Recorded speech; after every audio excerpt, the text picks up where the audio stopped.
Thank you very much. Mr. Curbelo, you're recognized for 5 minutes. Thank you, Madam Chairman, and I thank both the committee chairman and all the witnesses for this wonderful opportunity to discuss this important issue. I'll just say briefly before my questions that we must do more to make sure that young people have all of the information they need to make rational choices before taking out a loan, before making a decision on what their path in higher ed should be. I get calls and I have encounters all the time with young people who are frustrated by this system and who are, quite frankly, trapped in this system. Ms. Emery Arras, I want to ask you, your testimony mentions FSA has not clarified how services should apply overpayments and underpayments, servicers, overpayments and underpayments to student loan balances, and FSA is now working with CFPB to establish a consistent approach to disseminate to servicers. But last month, CFPB released a report saying servicers are not appropriately applying underpayments. Where do you see FSA's responsibility for ensuring payments are applied correctly?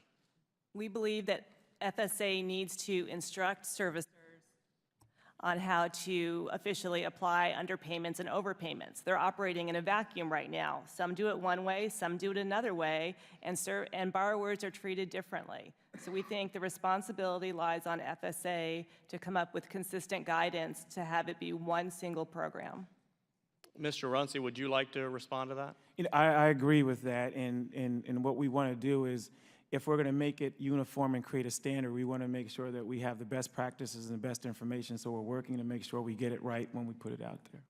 Thank you. And Mr. Runcie, I want to ask you about heightened cash monitoring. Could you discuss briefly what the standards are for putting institutions under this type of program, either HCM1 or HCM2, and also what institutions can do to be removed from this status once it's been applied by the department? Yeah, it varies. You know, they're put on for a number of reasons, but ultimately, you know, there's an issue that needs to be resolved, or potentially, you know, students and the federal taxpayer may need to be protected. So it gives us an additional level of monitoring so we can actually monitor enrollment and cash flows and things like that. But what specifically can trigger that decision to go into an HCM1 or an HCM2? It could be something for financial, for instance, maybe there's a delay with their financial statements. There's an issue with issuing their financial statements that would trigger, you know, putting them on, you know, heightened cash monitoring.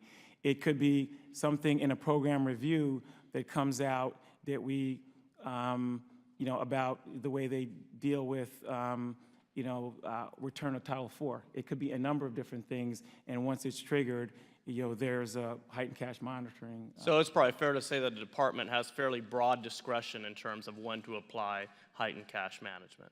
I think that's right. Okay. By the way, Mr. Runcie, I'm not sure if you're aware, but there's a education leader by your last name in South Florida who is very well regarded in that community. I won't disassociate myself from my brother. He's my brother.